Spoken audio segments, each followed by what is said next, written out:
नमस्कार, जय हिंद प्यारे साथियों। कैसे हैं आप सभी लोग। मैं आशा करता हूं आप सभी लोग अच्छे होंगे, स्वस्थ होंगे, मस्त होंगे, तंदुरुस्त होंगे और अच्छे से अपनी परीक्षाओं की तैयारी कर रहे होंगे।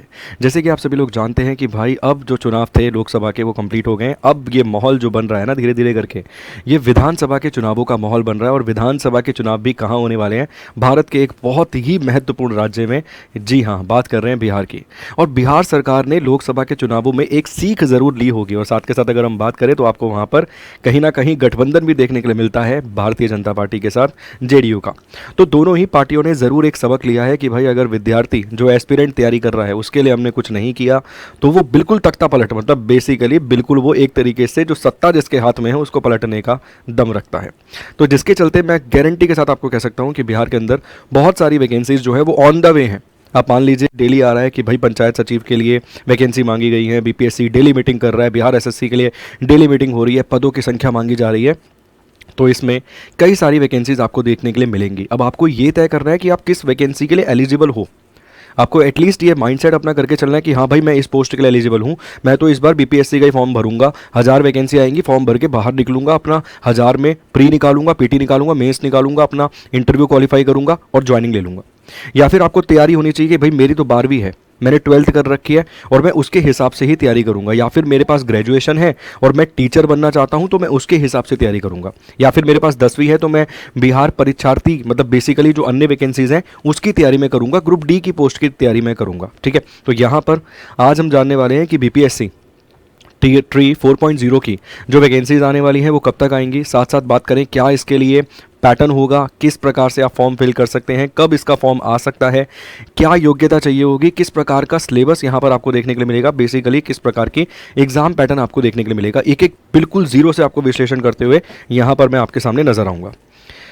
तो चलिए सबसे पहले अगर हम बात करें सर बीपीएससी ट्री 3.0 के बाद 4.0 के बारे में, तो ये जो 4.0 वाली वैकेंसीज है ना, ये जो 4.0 वाली वैकेंसीज आपको देखने के लिए मिलेंगी ये आपको कब आती हुई नज़र आ सकती हैं, तो जुलाई 2024 के दूसरे सप्ताह तक, सेकेंड वीक तक ये आपको आती हुई नज़र आ सकती है। मतलब दूसरे सप्ताह तक ये वैकेंसी आपको नज़र आ सकती है आती हुई। साथ के साथ अगर हम बात करें, ये देख सकते हैं application period early July, approximately 4th of week यहाँ पे बता रखा है, तो दूसरे से लेकर चौथे सप्ताह के आसपास इसके फॉर्म भरने की जो डेट है वो आपको देखने के लिए मिल सकती है। एग्ज़ाम की तिथि अगर आप देखेंगे तो अगस्त 2024 टेंटेटिव है, बेसिकली उम्मीद कीजिए कि एक आधा महीना ऊपर नीचे होने ही वाला है। और ये डिले भी केवल इसलिए देखने के लिए मिल रहा है, वो जो गेस्ट टीचर वाला मुद्दा था ना, वो पटना हाई कोर्ट गया, जिसके चक्कर में ये डिले हो रहा है, 3.0 के चक्कर में ये डिले हो रहा है। वरना यकीन मानिए 4.0 की वैकेंसी और थोड़ा सा पहले आपको देखने के लिए मिलती, ताकि आपको अच्छा खासा समय मिल जाता और तैयारी के लिए। मगर अब आपके पास समय कम है। मान लीजिए अगस्त नहीं तो मैक्सिमम टू मैक्सिमम सितंबर का अंतिम सप्ताह, वहाँ तक आपका पेपर कंडक्ट हो जाएगा। मगर अभी जो डिपार्टमेंट बताता है कि भाई हाँ अगस्त के आसपास हम करा सकते हैं, आपको वही अपने दिमाग में सेट रखना है। ठीक, इसके बाद आता है भाई फॉर्म भरने की फ़ीस क्या है। तो जनरल ओबीसी के लिए 750 रुपये है, schedule caste, schedule tribe, person with disability, इनके लिए 200 रुपये आपको देखने के लिए मिलेगा। ठीक, इसके साथ साथ एज लिमिट यहाँ पर प्राइमरी और मिडिल टीचर, मतलब बेसिकली 1 से लेके 5 वाले, 6ठी से लेके 8वीं वाले टीचर्स के लिए यहाँ पर जो एज लिमिट जनरल वाली बताई गई है 18 से 37 साल है। इसके अलावा जो भी रिजर्वेशन दिया जाता है एज लिमिट में 3 साल का, 5 साल का, वो आपको देखने के लिए मिल ही जाएगा। जो रिजर्व कैटेगरी से आते हैं उनको एज में छूट मिलने वाली है।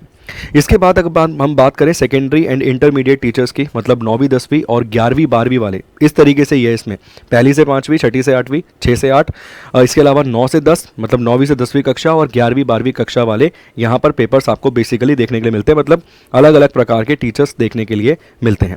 तो उनकी जो एज लिमिट बताई गई है वो है 21 से लेकर 40 साल, ये जनरल की है।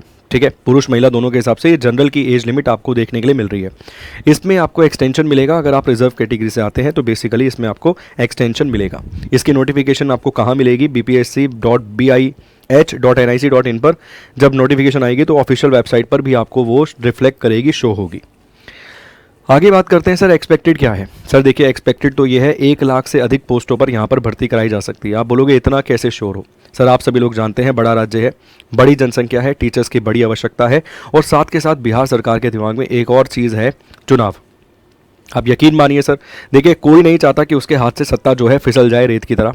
हर कोई चाहता है उसे मुट्ठी में बांध कर रखे, एकदम कंट्रोल करके उसके हाथ से कभी सत्ता ना जाए, जिसके लिए उन्हें जो करना पड़ेगा वो करेंगे और वो बिल्कुल भूल नहीं करेंगे, क्योंकि एक हल्की सी भूल, नीतीश बाबू की सरकार आप मान सकते हैं कि अगली बार पलट जाएगी और अगला कोई और जो व्यक्ति है वहाँ पर उभरेगा, नजर आएगा। तो नीतीश बाबू ऐसी गलती मुझे नहीं लगता, क्योंकि एक बड़े पुराने राजनीतिज्ञ हैं, बड़े पुराने एक तरीके से आप राजनीति के चावल हो चुके हैं, पके हुए एकदम चावल हैं। वो ये चीज़ जानते हैं, 17 साल से लगभग मुख्यमंत्री के पद पर विराजमान हैं, 9 बार शपथ ले चुके हैं, तो वो ऐसी भूल नहीं करेंगे। तो यकीन मानिए 1 लाख के आसपास पोस्ट आपको देखने के लिए इसमें मिलेंगी ही, एक्सपेक्टेड है, और 100% ही मान के चलिए मिलेगी। ठीक, नोटिफिकेशन जुलाई 2024 में, एग्ज़ाम की डेट अगस्त दे रखी है, मगर हल्की सी डिले होती है तो सितंबर के महीने में ये आपको एग्ज़ाम कंडक्ट करवाया जाएगा। ठीक, आगे देखते हैं सर। आगे है एलिजिबिलिटी। भाई क्या एलिजिबिलिटी क्राइटेरिया है, बेसिकली योग्यता क्या है, आप फॉर्म भरने के लिए योग्य हैं या नहीं है, उसको हम जानते हैं। सबसे पहले एज लिमिट 18 से 37, 21 से 40, दोनों एज लिमिट आपने देख ली। इसके बाद candidate must have pursue bachelor degree and posses 2 year diploma in education. Basically आप ग्रेजुएट होने चाहिए और आपके पास 2 साल का डिप्लोमा होना चाहिए, तो आप फॉर्म को फिल करने के लिए एलिजिबल हो। और एजुकेशन और 2 इयर्स बैचलर ऑफ एजुकेशन या फिर 4 years of bachelor of elementary education, ये बेसिकली आपको क्वालिफिकेशन योग्यता देखने के लिए मिल जाती है बीपीएससी ट्री 4.0 के लिए। ठीक, इसके बाद आती है एलिजिबिलिटी सर, अलग अलग के हिसाब से अलग अलग। जैसे एज प्राइमरी और मिडिल टीचर की बात करें तो भाई 18 से जो कम के हैं वो नॉट अलाउ हैं, और 37 से जो ज़्यादा के हैं वो नॉट अलाउ हैं। सेकेंडरी और इंटरमीडिएट की बात करें तो जो भाई 21 से कम के हैं वो नॉट अलाउ हैं, और जो 40 से अधिक हैं वो नॉट अलाउ हैं। एक्सेप्शन क्या है, एक्सेप्शन है रिजर्वेशन। जो आरक्षित वर्गों से आते हैं उनको 3 साल 5 साल की छूट मिलती है। तो जो अनारक्षित वर्ग हैं वहाँ पर हम एलिजिबिलिटी की बात करते हैं, तो ये आपको एलिजिबिलिटी योग्यता देखने के लिए मिलती है अनारक्षित वर्गों के लिए। आगे है सर एग्ज़ाम पैटर्न। ठीक है, पीटी होता है इसमें केवल एक, मतलब प्री ही एग्ज़ाम इसमें होता है, मेंस का अभी तक कोई ऐसा इंट्रोडक्शन यहाँ पे किया नहीं गया है। क्या पता सरकार कुछ बदलाव करे या क्या पता बीपीएससी कुछ बदलाव करे, वो अलग बात है, मगर अभी कोई बदलाव नहीं है। एक पीटी होता है, एक प्री होता है, जिसके बेसिस पर यहाँ पर आपको नौकरी मिल जाती है। आगे है सर डॉक्यूमेंट्स क्या क्या चाहिए आपको। बेसिकली भाई फॉर्म भरने के लिए आपको क्या क्या दस्तावेज डॉक्यूमेंट्स की आवश्यकता होनी चाहिए, साथ के साथ जब आप डॉक्यूमेंट वेरिफिकेशन में जाएंगे तो क्या क्या डॉक्यूमेंट वहाँ पर आपको चाहिए होंगे। ठीक, तो बेसिकली डॉक्यूमेंट एक बार देख लेते हैं यहाँ पर आपको कौन कौन से वो डॉक्यूमेंट है जो चाहिए होंगे। सबसे पहले आप देखेंगे मैट्रिक प्रमाण पत्र, ये चाहिए होता है सर, कोई भी अगर आप फॉर्म भरेंगे ये चाहिए होगा। अंक प्राप्त जन्म तिथि उससे ही प्रूफ होती है। आगे है विज्ञापन के अनुरूप शैक्षणिक प्रशैक्षणिक योग्यता एवं शिक्षक पात्रता, दक्षता परीक्षा उत्तीर्णता के अनुरूप सक्षम प्राधिकार के द्वारा निर्गत प्रमाण पत्र। बेसिकली आपके पास जो भी मैक्सिमम क्वालिफिकेशन के डॉक्यूमेंट है या फिर जो भी एलिजिबिलिटी मांगी गई है इस वैकेंसी के लिए, वो आपके पास होने चाहिए। आगे है पिछड़ा वर्ग, अन्य पिछड़ा वर्ग के पास जो भी उम्मीदवार हैं, जो भी फॉर्म भर रहे हैं, अन्य पिछड़ा वर्ग उनके पास वो सर्टिफिकेट होना चाहिए। साथ के साथ पिछड़ा और अत्यंत पिछड़ा वर्ग उम्मीदवार, ठीक है, उनके पास क्रीमी लेयर रहित घोषणा पत्र, बेसिकली वो सर्टिफिकेट होना चाहिए।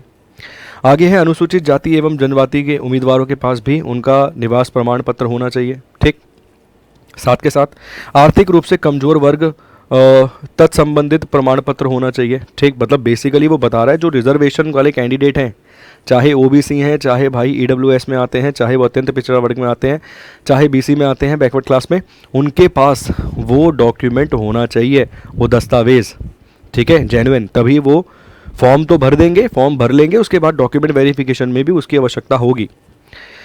इसके अलावा अगर कोई व्यक्ति दिव्यांग है तो उनके पास दिव्यांगता का पत्र होना चाहिए, बेसिकली प्रमाण पत्र, ठीक है, नियोजित शिक्षा संबंधित दस्तावेज होने चाहिए। ठीक है, चलिए, इसके अलावा हाल ही में खींची गई 2 फोटो, बेसिकली याद रखना 3 महीने तक की चल जाती है, मगर मेरी आप सभी से रिक्वेस्ट है अगर 20-25 रुपये 30 रुपये में खींचती है तो भैया खिंचवा लेना लेटेस्ट फोटो, क्योंकि कई बार डॉक्यूमेंट वेरिफिकेशन में ना यूँ मैच करते हैं, वो कह रहा है भाई ये तो लग ही नहीं रहा, तू दाढ़ी नहीं थी, अब दाढ़ी आ गई, तो ये भी समस्या हो जाती है। तो आजकल बड़ा बुरा हाल है, डिपार्टमेंट चाहता है कि भाई जैसे तैसे करके फंसा लिया जाए छात्र को, तो नई फ़ोटो अपलोड करने का प्रयास कीजिएगा ताकि उस समय दिक्कत ना हो आपको। ठीक है, लिखित परीक्षा हेतु भरे एवं डाउनलोड किए गए आवेदन की प्रति, इसके अलावा जो भी आप भाई फॉर्म भरेंगे उसकी एक डॉक्यूमेंट भैया अपने पास रखना डाउनलोड करके, ठीक है ना, जब सबमिट का आता है ऑप्शन, उसके बाद प्रिंट का आता है ऑप्शन, तो उसको प्रिंट करके अपने पास रखना चाहिए होता है डॉक्यूमेंट वेरिफिकेशन में। लिखित परीक्षा के लिए एडमिट कार्ड आपको वो वहाँ से मिलता है। ठीक, अब आता है sir exam pattern. Exam pattern कैसा है, तो sir language subject English, Hindi, Urdu, Bangla, ये आपको मिल जाएगी टोटल 30 मार्क्स की। इसके अलावा जनरल स्टडीज़ पार्ट 2 में आपको मिलेगा subject primary maths, reasoning, general awareness, general science, social science, geography, EVS, Indian national movement, ये सब आपको देखने के लिए मिलेंगे 40 नंबर के। इसके अलावा part 3 concern subject maths and social science, ठीक है, हिंदी, इंग्लिश, ये आपको मिलेगा 80 नंबर का। टोटल अगर आप देखेंगे यहाँ पे तो 150 नंबर यहाँ पर आपको मिल जाएंगे और 150 क्वेश्चंस बेसिकली यहाँ पर आपको ये देखने के लिए मिलेंगे, ठीक। इसके अलावा 3.0 का जो पेपर हुआ है वो अभी भी ऑनलाइन अवेलेबल है। बेसिकली वो लीक हो गया था, बट अभी भी हुआ पेपर ऑफलाइन है, मगर उसकी फ़ोटोज़ आपको ऑनलाइन मिल जाएंगी, तो वहाँ से भी आप एक अंदाज़ा लगा सकते हो। अगर आप बोलोगे मैं उसके ऊपर भी एक पेपर लगा के कि कैसा आता है पेपर, कितने सवाल आते हैं, किस कैटेगरी से, मतलब किस सब्जेक्ट से कितने क्वेश्चन आने के चांसेस है, मैं उसको भी एनालाइज करके आपको बता दूंगा। ताकि ये ना हो कि भैया आपको मान लीजिए 2 महीने आपने यही सोचकर गुजार दिए कि यार इससे 10 क्वेश्चन पढ़ता हूँ, इससे 5 पढ़ता हूँ, इससे 15 पढ़ लेता हूँ, तो उसकी भी जानकारी मैं दे सकता हूँ आपको। वो भी हमारे पास सारा काम है, पूरी बेहतरीन टीम है अपने पास, हर चीज़ की सुविधा आपको मिल जाएगी, ठीक। इसके अलावा अगर आप देखेंगे सर तो यहाँ पर सेकेंडरी टीचर के लिए है ये, और अगर आप ये देखेंगे ये मिडिल टीचर वाला था, ठीक। ये अपना अब जो मिलेगा आपको ये सेकेंडरी टीचर वाला है। तो लैंग्वेज वही 30 मार्क्स, यहाँ पे जनरल स्टडीज़ वाला 40 मार्क्स। इसके अलावा यहाँ पे subject math, science, Hindi, English, Bangla, Urdu, Sanskrit, अरबी, फारसी, fine arts, dance, physical education, Maithili, music, social science, ये 80 नंबर के। तो ये टोटल यहाँ पर आपको मिल जाएगा ये भी 150 नंबर का। यहाँ पर वही primary maths, reasoning, general awareness, science, geography, EVS, Indian national movements. Indian national movement important है, क्वेश्चन आते आते मेरे पास 80 मतलब एक तरीके से 80 क्वेश्चन की एक फाइल पड़ी हुई है वन लाइनर में इंडियन नेशनल मूवमेंट पे, बहुत कते एकदम बेहतरीन 4800 ग्रेड पे तक आराम से चल जाएगी वो फाइल। वो भी मैं करवा दूंगा कवर आपको, उससे भी बहुत हद तक आपका काम हो जाएगा। अब आता है सर सवाल तैयारी कैसे करनी है। सर देखिए 4.0 के लिए अभी आपके पास समय है, अच्छा खासा समय जो है शेष है। अभी हम देखें तो 14 जून को मैं ये वीडियो रिकॉर्ड कर रहा हूँ, और अगर आप देखेंगे जुलाई पूरा पड़ा है, अगस्त एक तरीके से मान लीजिए सर पूरा पड़ा है। अगर सप्ताह पेपर होगा भी तो अंतिम सप्ताह में होगा। लगभग आज की डेट से आपके पास 2.5 महीने मौजूद हैं, और सर हमारा शानदार आपको 4.0 के लिए बैच मिल जाएगा, फाउंडेशन बैच, एकदम मतलब जीरो से नींव जो है आपकी मजबूत कर देंगे। चाहे वो नेशनल मूवमेंट हो, चाहे वो सर अन्य सब्जेक्ट हो, reasoning, Hindi, maths, science, GK, national movement, ये सभी चीज़ें आपको कवर करते हुए हम हमारे बैच में नजर आएंगे। और इसके साथ साथ आप लोगों के लिए इस समय एक ज़बरदस्त डिस्काउंट ऑफर चल रहा है, क्योंकि आप लोगों ने हमें यहाँ तक पहुँचाया है, आपका बड़ा योगदान है इसमें, आप सभी लोगों का यहाँ पर एक बड़ा योगदान है, जिसके चलते यहाँ पर हम 13 मिलियन के उस आंकड़े को छू पाए हैं, जादुई आंकड़े को। तो इसीलिए आप सभी लोगों के लिए 90% तक का डिस्काउंट जो चल रहा है, अप टू 90% का डिस्काउंट चल रहा है, साथ के साथ 13% अतिरिक्त एक्स्ट्रा डिस्काउंट आपको दिया जा रहा है। बेसिकली गौरव सर ने भी कल समझाया था, मैं आपको समझा देता हूँ। मान लीजिए एक वस्तु 1000 रुपये की है, तो उस पर अप टू 90% का डिस्काउंट चल रहा है। मतलब मान लीजिए अगर उस पर आपको 90% की छूट मिल गई, अप टू 90% है, वैसे 90% नहीं, अप टू 90%, मगर मान लीजिए उस पर 90% की छूट आपको मिल गई तो 100 बचा। अब 100 पे आपको 13% की छूट मिल जाएगी, तो जो पैसा बाकी बचेगा वो आपको पे करना होगा, ठीक। बेसिकली इस तरीके से डिस्काउंट है, तो इसको ऐड मत कर लेना कि 90 ये और 13 ये, तो कुल मिला के तो 103 हो गया, ऐसे नहीं है, ठीक है ना। सक्सेसिव डिस्काउंट है, बेसिकली सक्सेसिव डिस्काउंट। अगर मैथ्स आप पढ़ते हैं तो सक्सेसिव डिस्काउंट है, मतलब 100 पे 10 का डिस्काउंट, उसके बाद 10 का डिस्काउंट, ऐसे करके सक्सेसिव डिस्काउंट इसे बोलते हैं। जो कि मैंने भी भाई बहुत अच्छे से पढ़ाई करी है, बहुत सारे पेपर्स को क्वालिफाई करा है, इसलिए आपको ये चीज़ भी बता पा रहा हूँ, ठीक। तो ये आपको डिस्काउंट मिल जाएगा आपके कोर्स पे, फाउंडेशन बैच पे, तो अभी ही जाकर ज्वाइन कर लीजिए, क्योंकि समय जब हाथ से निकल जाएगा, वही कहूँगा कि सत्ता उस रेत के समान है, जो हाथ से कब फिसल जाएगी किसी को नहीं पता। वैसे ही सर करियर उस रेत के समान है, वो हाथ से आपके फिसल रही है धीरे धीरे करके, और एक दिन फिसल के वो पूरी तरीके से ज़मीन पर आ जाएगी, आपको समय भी पता भी नहीं चलेगा कि कब वो समय बीत गया। सबसे महत्वपूर्ण जो इंपॉर्टेंट समय था आपके जीवन का, वो बीत गया। तो आज ही इस बैच में एनरोल कीजिए, ताकि कल का जो सुबह हो, कल की जो सवेरा हो, आपके लिए एक बेहतर सुबह लेकर आए, एक बेहतर उजाला आपके लेकर आए, और आपके जीवन में और आपके साथ साथ आपके जो परिवार घर वाले हैं उनके जीवन में भी एक नई सुबह की रोशनी ज़रूर आए। तो इसी के साथ अंत करना चाहूँगा सर। बहुत बहुत शुक्रिया, बहुत बहुत धन्यवाद आप सभी लोगों का। Thank you so much, God bless you all.